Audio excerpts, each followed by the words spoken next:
A Malaysia Airlines flight from Amsterdam to Kuala Lumpur, Malaysia, crashed Thursday in eastern Ukraine. Malaysia Airlines confirmed that it lost contact with Flight 17 and that the plane's last known position was over Ukrainian airspace, the airline said on Twitter.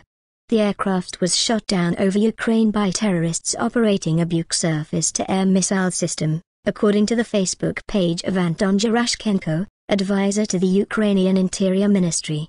There were 280 passengers killed as well as 15 crew members, Gerashchenko's post reads.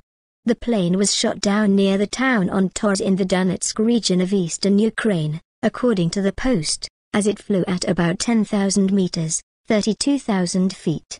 We do not exclude that the plane was shot down and confirm that the Ukraine Armed Forces did not fire at any targets in the sky, Ukrainian President Petro Poroshenko said, according to his website. Flight Radar 24 showed the plane disappearing near Kremenchuk, Ukraine.